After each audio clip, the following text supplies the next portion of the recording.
Algunos de vosotros os preguntaréis qué hace un psicólogo aquí, ¿no? Dedicado a la psicología ambiental. Fundamentalmente lo que intentamos es abordar una cuestión que desde los orígenes en la psicología se planteó, que es cómo influye el medio y el entorno que viven las personas en sus niveles de bienestar. En su momento tuvo nombres muy historiados, por ejemplo, se llamó geopsique. Intentaba estudiar cómo los paisajes influyen en los estados de ánimo o en los caracteres de las personas o en sus estados emocionales, ¿no? Y de aquí, esto es lo que me llevó a mí hace mucho tiempo a plantear mi tesis doctoral sobre estas cosas y luego a dedicarme a la investigación en este tema, ¿no? Lo que quiero plantear aquí es fundamentalmente, en línea con lo que se ha comentado anteriormente, que la ciudad, los entornos urbanos, y cuando hablamos de ciudad no se debe pensar solo en los prototipos Nueva York, México DF, París, Barcelona, Madrid, no. ¿Qué puedo considerar ciudad en España? Y todo. Si quieres, para que no parezca que le falta rigor, piensa en cualquier núcleo urbano de más de 2.000 habitantes, pero hay que conseguir, y esto estaba en línea con lo que comentaba antes, aunque haya núcleos pequeños, el más recóndito rincón acaba adoptando patrones espaciales de vida, de estilos de vida, de organización espacial propios de las ciudades. Y lo que voy a plantear aquí es, también en línea con lo que se ha hecho anteriormente, vamos a hacer un recorrido a partir del árbol, cómo se percibe el árbol, pero pensando en un concepto que yo llamo naturaleza cercana. El árbol es el estímulo señal más importante que nos acerca a un tipo de estimulación que ha sido crucial para nuestra supervivencia como especie, que es la vegetación. No sé si pueden ver este dibujo que representaba Madrid para este niño, la vida en Madrid, ¿no? Bueno, aparte de ver que era muy importante la televisión, de los pocos edificios que hay, 2 o 3 están con logotipos televisivos, lo que vemos es que tiene una imagen de una ciudad vacía, de unos espacios urbanos. Hay muy poca gente que se representa aquí, apenas esta pista de baloncesto y 4 jugadores que parecen atrezo más que activos jugadores, como veis. Y esta es la imagen que a veces tenemos de los espacios urbanos. La pregunta es, ¿nuestro sistema nervioso se ha adaptado a vivir y a desenvolverse en este tipo de entornos urbanos? Y aquí es donde vamos, y bueno, podéis fijaros que no hay representado ningún elemento de vegetación. Os voy a contar las tesis más importantes que yo veo en relación con este tema y que voy a intentar argumentar a partir de aquí. Una es que el espacio urbano no es un adorno, es una necesidad, no es un mero ornato. No estamos hablando de cómo embellecer, cómo hacer más atractivo una calle. Otro elemento es que las zonas verdes y todos los elementos que la componen son cruciales para establecer lo que podemos llamar un estándar de habitabilidad de un espacio. En el ejemplo que veíamos antes del niño, ¿quién le gustaría vivir en una ciudad así? La habitabilidad, o una confortable habitabilidad, es crucial para establecer fluidas relaciones entre las personas y sus entornos. Relaciones que son importantes. Los psicólogos decimos una cosa: nosotros somos los lugares que habitamos. ¿Alguien puede pensar, podríamos definir, cómo sería una persona que habite en una ciudad así? Porque somos parte de los lugares que habitamos. Otra idea es que la naturaleza urbana está vinculada a la salud en su sentido más amplio, el sentido más amplio de la OMS, de bienestar físico, psíquico y emocional y social, ¿no?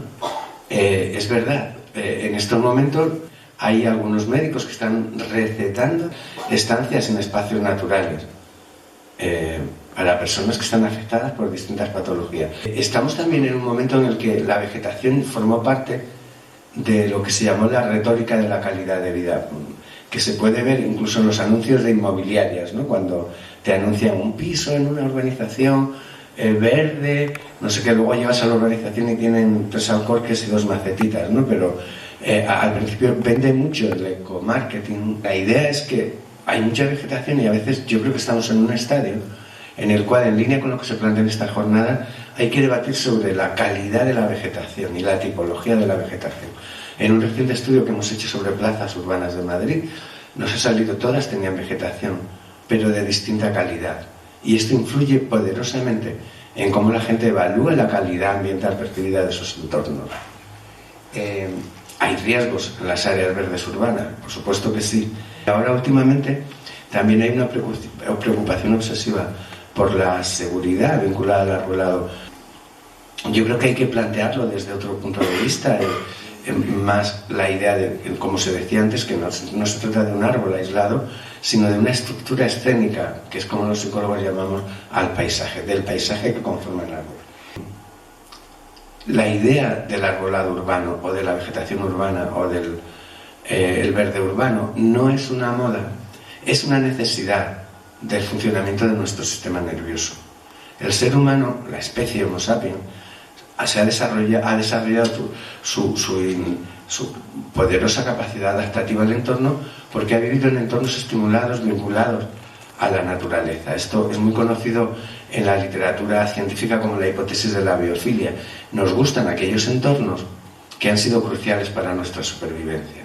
Si yo pongo una foto de un subdesierto de Almería y pongo un bosque atlántico, todo el mundo le va a gustar mucho más el bosque atlántico que un subdesierto a priori, porque hay muchos más indicios de vida.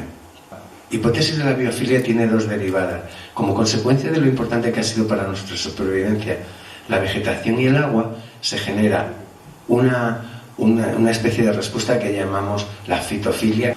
Es la preferencia generalizada por paisajes con vegetación frente a cualquier otro, y la hidrofilia, la preferencia generalizada por paisajes con agua, que indica que tanto el agua como la vegetación han sido cruciales para nuestra supervivencia. Y aunque nosotros no conozcamos el nombre de los árboles, aunque no conozcamos el modo de tratarlo, sí que buscamos estar en contacto con este tipo de estructuras de estimulación, que es como los psicólogos llamamos a esto. Por tanto, no se trata tanto de un adorno como de una necesidad psicológica.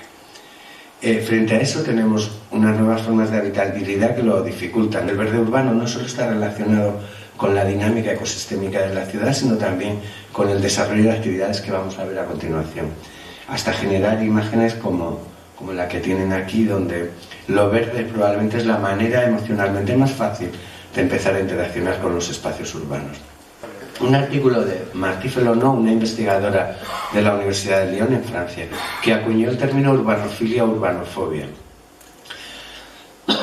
Ella, hizo un estudio muy complejo que vamos a simplificar aquí su presentación. Si ven, esta autora lo que hizo fue preguntar a un grupo de gente qué rasgos eran prototípicamente definidores de un entorno urbano y qué rasgos eran típicamente definidores de un entorno no urbano. Lo llamó ítems de ciudad e ítems de la no ciudad, ¿vale? Y luego preguntó a otra muestra, definió, por ejemplo, las características típicas de la ciudad eran: hay mucha cultura, muchas más posibilidades de trabajo, de marcha, de intercambio social, de evasión, de moda, de disponibilidad de bienes de consumo, incluso una categoría que hay debajo que no se ve, que es un cierto cosmopolitanismo. Ítems típicos de la no ciudad eran lo verde, la limpieza, la tranquilidad, la calma, la falta de contaminación, la ausencia de tráfico, la seguridad, la amabilidad, etc., ¿no? Y luego preguntó a la gente con esta escala qué características tenía a Urbanitas, tenía el entorno ideal. Y salieron estas medias que ven aquí. Si las comparamos, llegamos a una conclusión, que las características de un entorno ideal para los urbanistas es aquellos aspectos de la ciudad que la ciudad tiene de no ciudad. Lo que más nos gusta de la ciudad son todas las características, ven las medias que son mucho más altas, todas las características que la ciudad tiene de espacios que no son características típicas de la ciudad. Es decir, lo que más nos gusta de la ciudad es lo que la ciudad tiene de no ciudad, valga el juego de palabras. Y todo ello está vinculado precisamente con la limpieza, lo verde, la tranquilidad, la calma, la ausencia de contaminación, etc. Nos gusta aquello que la ciudad tiene de no ciudad. Y esto es muy importante porque acuña es que los espacios naturales y naturalizados actúan como entornos que restauran el equilibrio psicológico de las personas, ¿no? Y que son un recurso fundamental para el estrés. Y esta no es una reacción contingente, es una reacción que viene de mucho tiempo antes, donde el árbol es el gran estímulo que conforma estructuras paisajísticas.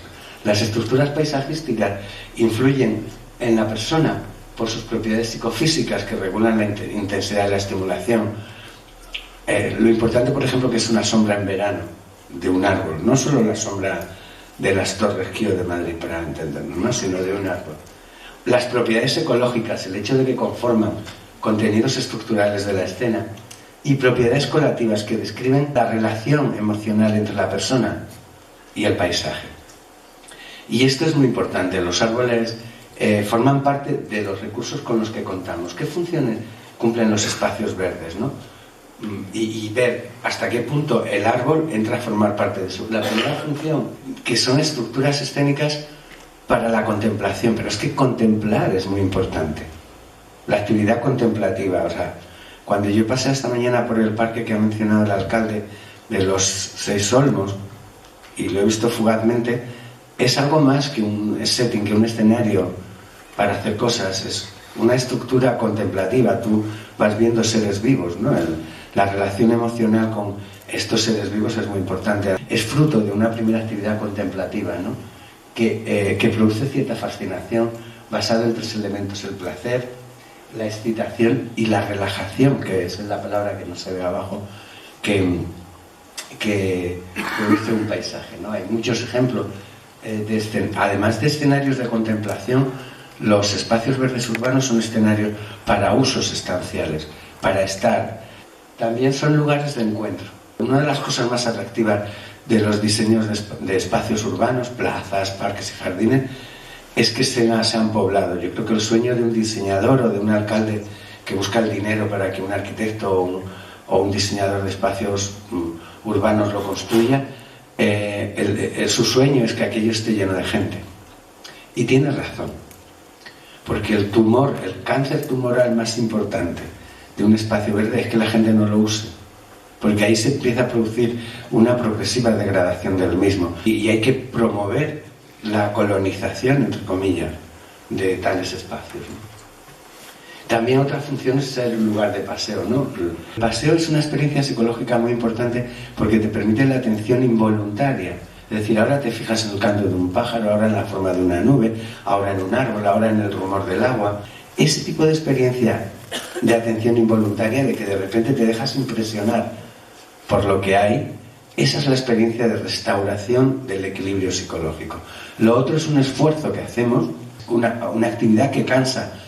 Y la idea del paseo, que Walter Benjamin relacionaba también con las ansias infinitas de deriva que a veces tenemos, es fundamental para esto. También es un escenario de juego y deporte y de actividades organizadas, como sabéis. Y aquí es donde surge el concepto de recuperación psicológica, ¿no? Los entornos urbanos son entornos agresivos que producen lo que genéricamente llamamos estrés urbano, y contaminación, deterioro visual, hacinamiento, alta densidad, ruido, pobreza, todo esto. Y aquí hay evidencias en esta presentación que dejo. No quiero ser muy profesoral, pero se va viendo como toda esta experiencia de condiciones ambientales desfavorables produce síntomas como incremento de estrés crónico, o como trastornos de ansiedad, o aumentan los riesgos de enfermedades coronarias y vasculares, etc., ¿no? Y el verde urbano lo que hace es establecer un conjunto de recursos físicos y psicológicos que ayudan a realizar actividades restauradoras, como el paseo, como la actividad del deporte, de lo que se llama el green exercise, ¿no? el ejercicio verde, la meditación. Todas estas actividades son ejemplo de actividades restauradoras. Y yo no sé muy bien cómo traducirlo. La sitability es de sentarse. Es la cualidad que tiene un espacio que resulta interesante por el hecho de que la persona se siente, por el mero hecho de sentarse y ver lo que ocurre. Por ejemplo, un gran parque. Simplemente con el hecho de ver pasar la gente es entretenido. La idea de la recuperación del equilibrio psicológico surge de este buen señor, que muchos de vosotros conoceréis, que es Frederick Law Olmsted, ¿no?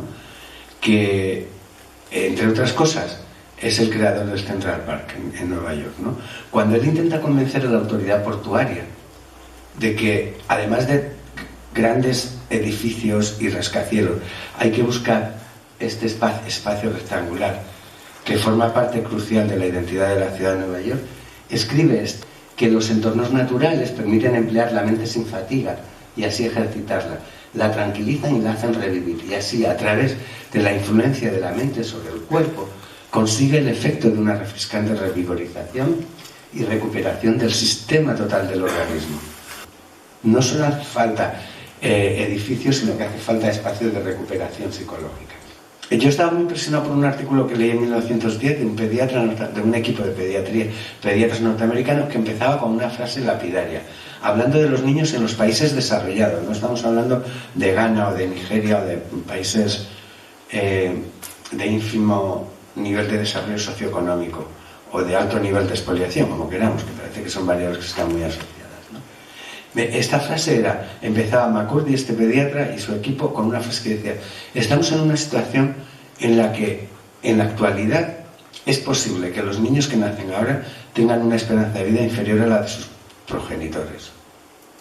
Esto es insólito, porque normalmente hasta ahora, todo salvo la aparición de eventos de hitos dramáticos, una guerra o una epidemia, la mayor parte de las veces vivimos con la idea de que nuestros hijos van a tener una esperanza de vida superior a la de sus padres, ¿no? Y a partir de aquí podemos ver que eso está vinculado a un estilo de vida con cuatro grandes amenazas de salud. Por un lado, el incremento epidemiológicamente muy significativo en los últimos años de la incidencia de enfermedades neumónicas y respiratorias. Por ejemplo, el incremento del asma infantil, que está vinculado con la contaminación, pero también con la falta de ejercicio físico. Por otro lado, el incremento de las tasas de obesidad, que son muy peligrosas para la salud. En tercer lugar, también el incremento del trastorno por déficit de atención e hiperactividad, muy vinculado también al hecho de que los niños pasan muchas horas en lugares cerrados. Y otro indicador, que es los déficits de vitamina D. ¿Sabéis con qué está relacionada los déficits de vitamina D? Con la falta de exposición al sol, que es el gran nutriente de vitamina D.